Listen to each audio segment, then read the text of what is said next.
Hello everyone, my self Shivankar. और जैसा कि आप लोग अभी तक देख रहे थे कि हम लोग एमएसएन की क्लास ले रहे हैं। आज एमएसएन की क्लास का थर्ड लेक्चर है। इससे पहले हम लोग जो कवर किया है उसमें हमारा ऑटोलेजिया और foreign body in the year. तो अभी आज से जो हमारा है इसमें हम कवर करेंगे मिडिल ईयर। एक्सटर्नल ईयर हमारा हो गया है, इसमें हमारे केवल ट्यूमर्स रह गए हैं और ट्यूमर्स का पोर्शन जो है वो लास्ट में इस यूनिट के एंड में हम कवर कर लेंगे। और अभी फिलहाल क्या है कि जो हमारा मिडिल ईयर का जो है टॉपिक, उसमें जो हमारे जो टॉपिक है पहले तो वो देख लेते हैं कि कौन कौन से टॉपिक है मिडिल ईयर में।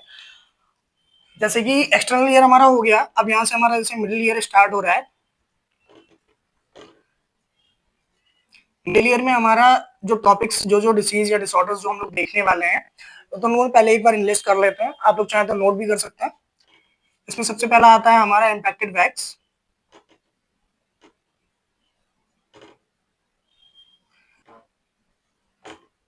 टिम्पैनिक मेम्ब्रेन परफोरेशन और ओटाइटिस मीडिया। एंड लास्ट इसमें भी मिडिल ईयर में भी हमें देखने को मिलेगा ट्यूमर का पोर्शन, और जो कि ट्यूमर का पोर्शन जो हम लोग फिर लास्ट में कवर कर लेंगे। तो जैसे कि अभी आप लोग यहाँ पे देख रहे हो लिखा हुआ कि impacted back side tympanic membrane perforation है, ओटाइटिस मीडिया एंड ट्यूमर। तो अभी हम लोग आज से स्टार्ट करने वाले हैं middle ear. Middle ear start करने वाले हैं तो मिडिल ईयर में जो है सबसे पहला टॉपिक हमारा इम्पैक्टेड वैक्स। तो पहले देखेंगे इम्पैक्टेड वैक्स के बारे में और क्या है। इसे आप लोग चाहे नोट कर लें, टॉपिक हमारा रहेगा impacted wax.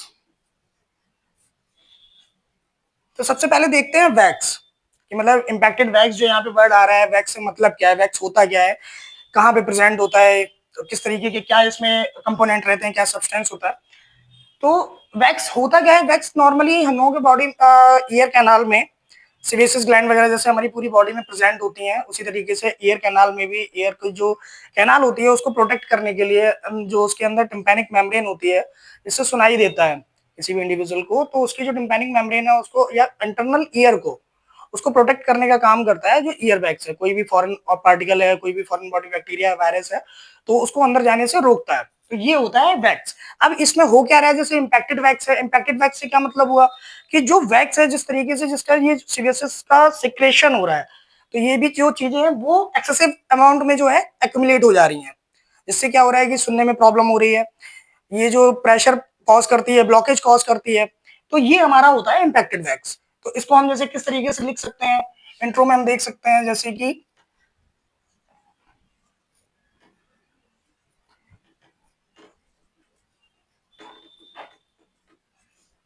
This is the condition is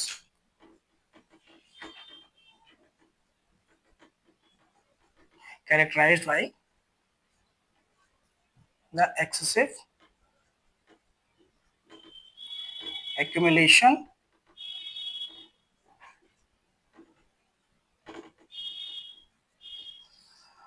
of wax। तो यहाँ पे जैसे हम देख रहे हैं, this is the condition characterized by the excessive accumulation of wax. जैसे वैक्स जो हो रहा है वो काफी ज्यादा मात्रा में इकट्ठा हो गया है कान में, तो वही चीज हमारी क्या आती है, इम्पैक्टेड वैक्स। इसमें क्या है कि जैसे ये आगे किस तरीके से मतलब वर्क करेगी, जैसे ये क्या है, यहाँ पे ब्लॉकेज कर सकती है, ब्लॉकेज कर सकती है, प्रेशर कॉज करेगी। ठीक है, तो ये होता है हमारा इम्पैक्टेड वैक्स। अच्छा, इसमें क्या है कि इस तरीके से जैसे कि ये हमारा इंट्रो में हम दे सकते हैं, उसके अलावा हम इसमें देख लेते हैं इसकी डेफिनेशन कैसे लिख सकते हैं, इसको डिफाइन किस तरीके से किया जा सकता है।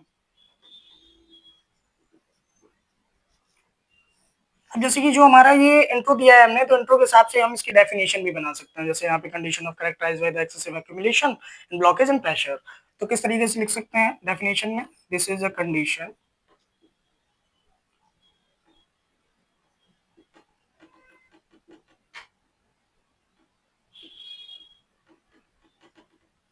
in which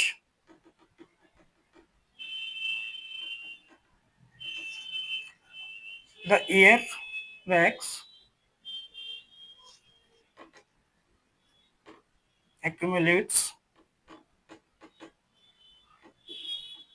in the ear canal. तो जैसे कि हमने यहाँ पे देखा था उसी तरीके से हम इसकी डेफिनेशन भी लिख सकते हैं। This is a condition in which ear wax accumulates in the ear canal and leading to blockage and pressure in the ear, या ईयर लिख सकते हैं यहाँ पे, हम यहाँ पे पूरा ईयर कैनाल दे सकते हैं। तो इस तरीके से हम लोगों ने देखा है यहाँ पे हमारी डेफिनेशन, यहाँ पे हम लोगों ने इसी से मैच करते हुए लिख सकते हैं। इंट्रो भी दिया है, यहाँ पे डेफिनेशन भी हो गई। ठीक है, इसके बाद हम देखते हैं इसमें क्या क्या इटियोलॉजी हो सकती है, कि कौन कौन सी ऐसी चीजें हैं जो ईयर वैक्स को एक्यूमुलेट्स होने में हेल्प कर रही हैं, या किस तरीके से उसका जो सिक्रेशन है वो बहुत ज्यादा बढ़ रहा है। तो इसकी इटियोलॉजी देखते हैं कि किस तरीके से इसकी इटियोलॉजी हो सकती है।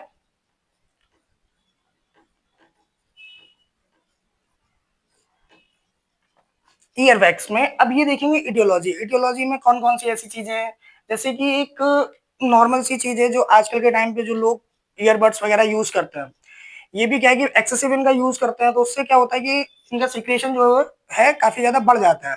तो इसमें हम क्या दे सकते हैं, हियरिंग एड्स,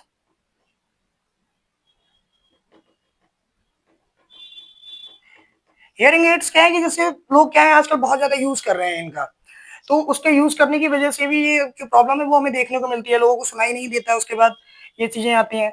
इसके बाद हम इसमें देख सकते हैं ओल्डर एज। ठीक है, ओल्डर एज मतलब जैसे किसी की एज ज्यादा है तो उसके साथ भी ये प्रॉब्लम जो है कि कॉमन है, देखने को मिल सकते हैं।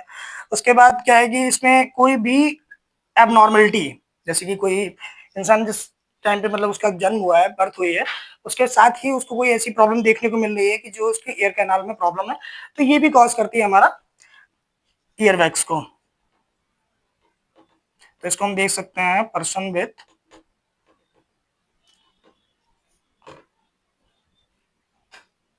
डेवलप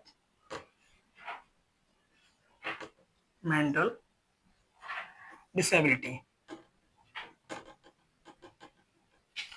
किसी के साथ डिसेबिलिटी है, मतलब डेवलपमेंटल, मतलब जब वो किसी इंसान का जन्म हुआ उसके बाद अगर कोई इस तरीके की प्रॉब्लम देखने को मिलती है, तो ये भी हमारा क्या इम्पैक्टेड वर्क्स को कॉज करेगी। या फिर कोई क्या हुआ है कि इसमें ऑब्जेक्ट, जैसे कि अभी तक हम लोगों ने लास्ट वीडियो में देखा फॉरेन बॉडी, अगर कोई भी फॉरेन बॉडी जो है कि वो अगर इंसेक्ट हो मतलब इंसर्ट हो जाती है ईयर कैनाल के अंदर, तो वो भी क्या है कि इम्पैक्टेड वैक्स को कॉज करेगी।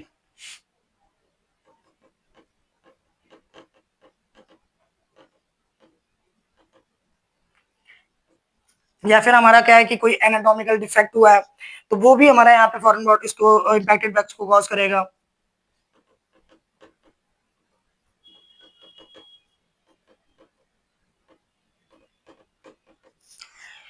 ठीक है, तो ये हमारी इस तरीके से एटियोलॉजी हम इस पे लिख सकते हैं। हियरिंग एड्स है, ओल्डर एज है, पर्सन विद डेवलपमेंटल डिसेबिलिटी हो गई, फॉरेन बॉडी हो गई या एनाटॉमिकल कोई डिफेक्ट है, तो ये इसकी हो जाएंगी एटियोलॉजी, जो भी अभी हम लोगों ने इसमें देखा है इम्पैक्टेड वैक्स में। ये इम्पैक्टेड वैक्स में हमारी इंट्रो, डेफिनेशन एंड एटियोलॉजी। इसके बाद हम देखेंगे इसकी पैथोफिजियोलॉजी, कि किस तरीके से जो ये वैक्स है कि वो ईयर कैनाल के अंदर पैथोफिजियोलॉजी।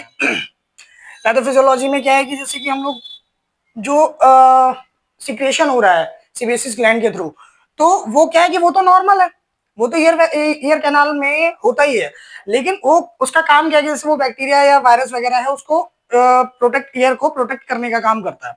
लेकिन जब इसकी जो मात्रा है वो बढ़ जाती है, एक्सेसिव अमाउंट में जब इसका सिक्रेशन होने लगता है, तो वही हमारा फॉर्म करता है या कॉज करता है जाके इम्पैक्टेड वैक्स को।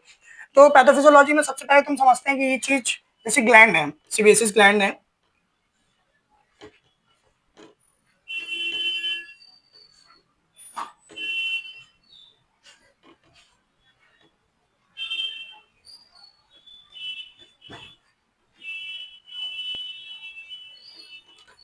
तो यहाँ पे जो क्या है कि सीबेसिस ग्लैंड है वो क्या कर रही है, प्रोड्यूस कर रही है सीबम को। तो ये हमारा क्या करता है, जैसे एज अ वर्क करता है as a lubricant and protect करता है ईयर कैनाल को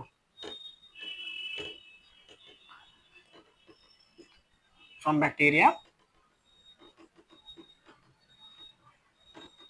एंड वायरस।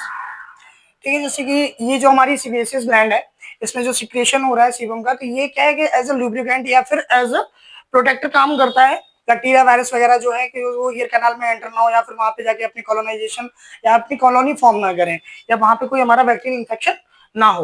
लेकिन जब क्या होता है कि जब हम इसका ध्यान नहीं रखते हैं, कोई भी इंडिविजुअल इस चीज का ध्यान नहीं रखता है, या उसने क्या किया कि जैसे अपनी जो हाइजीन है उस पर पुअर हाइजीन रख रहा है, तो वहां पे क्या होगा कि इसका जो सिक्रेशन है वो बढ़ेगा। मतलब क्या है कि कोई भी फॉरेन ऑब्जेक्ट है जो वहां पे अगर ईयर कैनाल के अंदर पहुंच गया है, या कोई बैक्टीरिया वायरस है वो पहुंच रहा है, ठीक है, या कोई पहले से जो एनाटॉमिकल डिसेबिलिटी है, तो इस वजह से फिर यहाँ पे क्या होगा, पुअर हाइजीन की वजह से सीबम का जो मतलब हमारा जो सिक्रेशन हो रहा है सीबम का वो क्लियर नहीं होगा। मतलब जो बैग्स है वो क्लियर नहीं हो रहा, वो क्या हो रहा है वहां पे एक्यूमुलेट होता चला जा रहा है, जो हमने यहाँ पे क्या है जैसे पुअर हाइजीन जो रखी है उसकी वजह से। हम यहाँ पे दे देंगे जैसे सीबम इज नॉट क्लियर, हम हाइजीन मेंटेन नहीं कर रहे हैं, तो उसकी वजह से क्या हो रहा है कि सीबम ये जो है वो क्लियर नहीं हो रहा है, तो जो कि आगे लास्ट में जाके क्या करेगा, इंपैक्टेड वैक्स जो भी मतलब यहाँ पे इसका एक्यूमुलेशन हो जाएगा, बढ़ जाएगा। तो यहाँ पे ये क्या कॉज करेगा जाके, इंपैक्टेड वैक्स को। तो इस तरीके से हम इसकी पैथोफिजियोलॉजी लिख सकते हैं कि यहाँ पे जो ग्लैंड्स है उसके उससे सीबम का जो है सिक्रेशन हो रहा है, जो कि लिब्रिकेंट और प्रोटेक्ट करने का काम करता है ईयर कैनाल को। और अगर हम उसका ध्यान नहीं रखते हैं, कोई भी इंडिविजुअल अगर उसका ध्यान नहीं रखता है, उसके हाइजीन को मेंटेन नहीं करता है, तो सीबम जो है वो क्लियर नहीं होगा। और जब वो क्लियर नहीं होगा तो वो वहां पे एक्यूमुलेट होता चला जाएगा, इकट्ठा हो जाएगा, तो वही हमारा कॉज करेगा यहाँ पे इंपैक्टेड वैक्स को।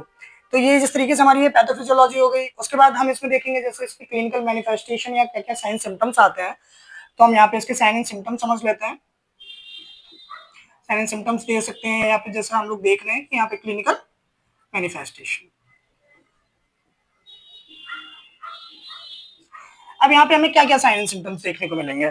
वैक्स है, अगर ईयर कैनाल के अंदर इकट्ठा हो रहा है तो पहले तो वो प्रेशर कॉज करेगा, ब्लॉकेज कॉज करेगा। अगर ब्लॉकेज होगा तो जाहिर सी बात है कि किसी भी पर्सन को सुनने में प्रॉब्लम होगी। तो यहाँ पे क्या है कि जैसे कि वैक्स है, तो पूरी तरीके से तो ऐसा नहीं है कि हाँ उसको पूरी तरीके से सुनाई देना बंद हो जाए, तो कुछ बहुत उसको सुनने में दिक्कत होगी। तो हम यहाँ पे देख सकते हैं, जैसे कि लिख सकते हैं कि पार्शियल हियरिंग लॉस।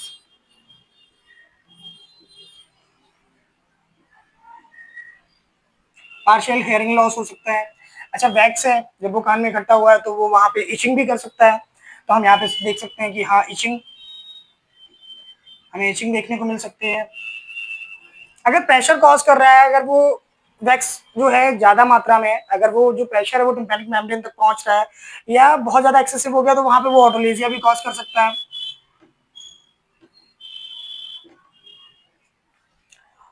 अच्छा, इसकी वजह से जिस तरीके से जो वैक्स है, तो उसमें हमें एक टिनिटस वर्ड होता है, जैसे कि एक रिंगिंग साउंड, वो जो पर्सन को या पेशेंट को सुनाई देगा। यहाँ पे टिनिटस।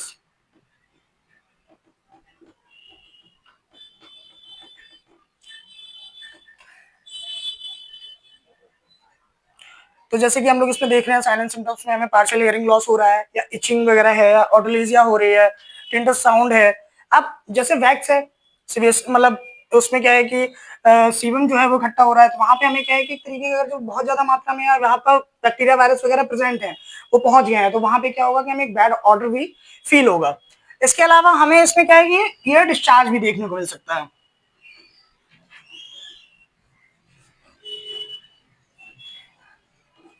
और इसमें क्या क्या साइन एंड सिम्टम्स आएंगे, ईयर डिस्चार्ज होगा तो जो बैड ऑर्डर फील होगा।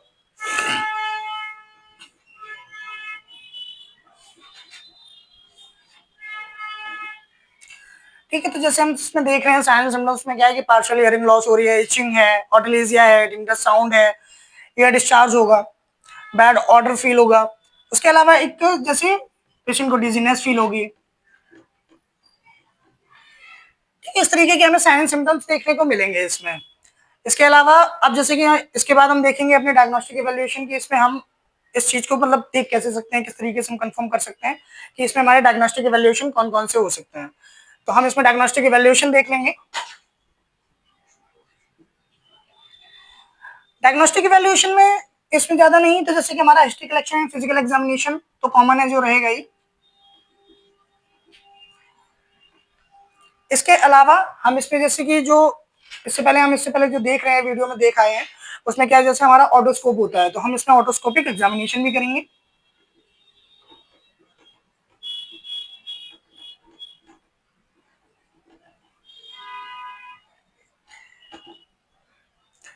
अब जैसे कि जिस तरीके से जो वैक्स है वो पेशेंट को काफी लंबे टाइम से, अगर पहले से अगर उसको प्रॉब्लम हो रही है, उसने काफी लंबे टाइम के बाद अगर उसने ट्रीटमेंट करवाया, अगर ये प्रॉब्लम ज्यादा बढ़ गई है या उसका ज्यादा मतलब जो बहुत ज्यादा डीप अगर वो इंसर्ट हो गया है, तो उसमें हम क्या करेंगे, जैसे अगर पेशेंट को सुनने में दिक्कत हो रही है, हियरिंग में प्रॉब्लम आ रही है, वो सही से सुन नहीं पा रहा है चीजों को, तो ऑडियोमेट्री टेस्ट जो होता है, तो टेस्ट होता है बेस्की टेस्ट मतलब बोलते हैं उसको, तो उसका भी हम यहाँ पे मतलब डायग्नोसिस कर सकते हैं।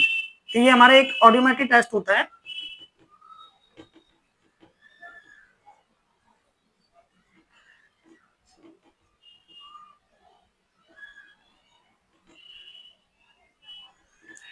इसका यूज करते हैं हम इसमें, जैसे कि पेशेंट को इसमें जब ये टेस्ट किया जाता है तो उसमें हम देखते हैं कि पेशेंट कितना सुन पा रहा है, कितनी जो फ्रिक्वेंसीज होती हैं इसमें अलग अलग तरीके की फ्रिक्वेंसीज के हिसाब से उसकी जो कैपेबिलिटी होती है सुनने की, उसको टेस्ट किया जा सकता है, मतलब करते हैं कि जिसमें पेशेंट कितना सुन पा रहा है, उसको कितने अच्छे से चीजों को समझ पा रहा है। इसके बाद हम इसमें देखेंगे इसका अपना जो मैनेजमेंट है, तो मैनेजमेंट देखते हैं इसके बाद। अब देखते हैं हम इसका मैनेजमेंट कि हम मैनेजमेंट में क्या क्या कर सकते हैं।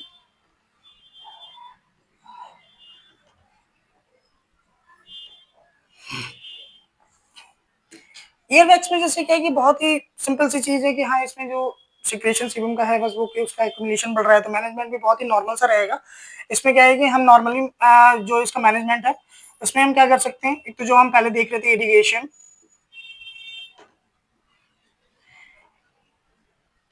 Irrigation of ear canal. हाँ, तो सबसे पहले तो हम इरिगेशन बेसिक है, बेसिकली हम सबसे पहले इतना तो कर ही सकते हैं। और उसके बाद अगर जैसे कोई भी वैक्स की वजह से उसका जो एक्यूमुलेशन हुआ है इम्पैक्टेड वैक्स की वजह से, अगर वहां पे कोई बैक्टीरियल इन्फेक्शन या वायरल इन्फेक्शन हो रहा है, तो हम यहाँ पे उसको क्या है कि एंटीबायोटिक,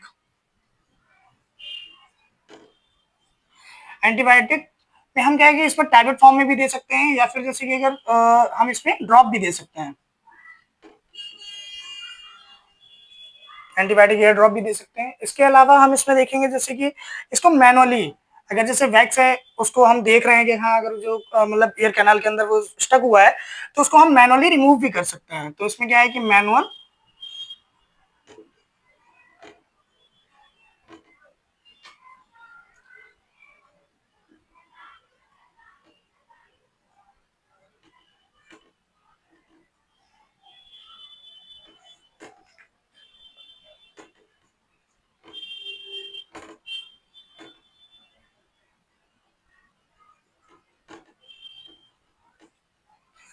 अब मैनुअली रिमूवल अगर हम वैक्स से कर रहे हैं तो ये है, इसके लिए जैसे स्पेशली हम फोर्सेप यूज होती है,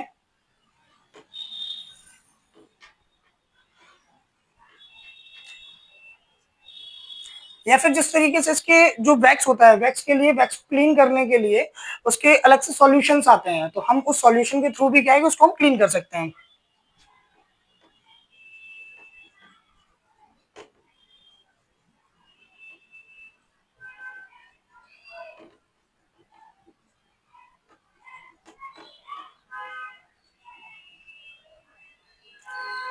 तो मैनेजमेंट में हमने जैसे देखा कि यहाँ पे हम क्या इरिगेशन कर सकते हैं, अगर वहाँ पे कोई बैक्टीरिया वायरस प्रेजेंट है या फिर वहाँ पे कोई इन्फेक्शन हो रहा है, तो वहाँ पे हम एंटीबायोटिक ईयर ड्रॉप जो है वो दे सकते हैं, मैनुअली रिमूवल कर सकते हैं वैक्स का स्पेशली फोर्सअप के थ्रू, या फिर जो हम देख रहे हैं सिरेमेनोलाइटिक सोल्यूशन, इसके थ्रू क्या है कि हम इसको अप्लाई कर सकते हैं, जो कि जो हमारा वैक्स है वो मतलब डाइल्यूट होके और उसको हम इजीली रिमूव कर सकें। तो इस तरीके से ये हमारे मैनेजमेंट हो गए। अब इसके बाद हम इसमें देखते हैं कि हमारे कॉम्प्लिकेशंस, कि इसमें क्या क्या कॉम्प्लिकेशंस हो सकते हैं अगर हम उस जो प्रॉब्लम हो रही है वैक्स बढ़ रहा है, अगर हम उसको प्रोटेक्ट नहीं करते हैं या उसको हम ट्रीटमेंट नहीं लेते हैं, तो उसमें हमें क्या क्या कॉम्प्लिकेशंस देखने को मिलेंगे। तो हम इसमें देखते हैं इसमें कॉम्प्लिकेशंस क्या क्या हो सकते हैं।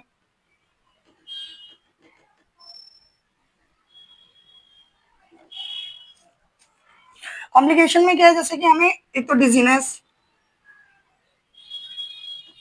डिजीनेस देखने को मिल सकता है, या फिर इसमें हमारा क्या है कि हियरिंग लॉस।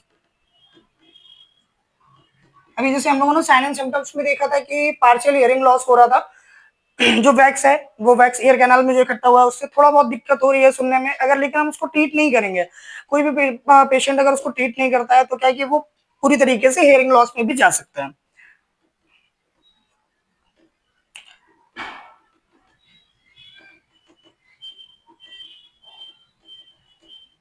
एंड नॉर्मली हमको ईयर इरिटेशन ये नॉर्मली हम लोगों को देखने को मिल जाएगा। इससे ज्यादा मतलब इसके अलावा जो हम लोगों का रह जाएगा इसमें हमारा रह गया है नर्सिंग मैनेजमेंट। तो अभी हम लोग देख लेते हैं कि हम लोगों ने इसमें क्या क्या कवर किया है। तो जो हमारी जो वीडियो है उसमें हमारा क्या है कि इम्पैक्टेड बैक्स के ऊपर जो हमारी आज की वीडियो है तो इसमें हम लोगों ने कवर किया एक तो इंट्रोडक्शन, डेफिनेशन और उसकी इटियोलॉजी और उसकी पैथोफिजियोलॉजी, किस तरीके से वो जो वैक्स है वो किस तरीके से एक्यूमुलेट हो रहा है ईयर कैनाल के अंदर। उसके बाद हमने देखे उसके sign and symptoms, diagnostic evaluation and management हो गया। और जो हम लोगों का नर्सिंग मैनेजमेंट है, नर्सिंग मैनेजमेंट के लिए जैसा आप सभी लोग जानते हैं कि हम लोग लास्ट में वीडियो में कवर करने वाले हैं। और इसके बाद जो हमारी नेक्स्ट वीडियो रहेगी, तो जैसे कि अभी हम लोगों ने स्टार्टिंग में देखे थे जो टॉपिक्स थे हमारे, तो उसमें क्या है कि जो सेकंड टॉपिक हमारा रहेगा टिम्पैनिक मेम्ब्रेन परफोरेशन का। तो नेक्स्ट वीडियो पे फिर हम लोग मिलते हैं कि जो हमारा जो टिम्पैनिक मेम्ब्रेन है उसके बारे में डिस्कस करेंगे।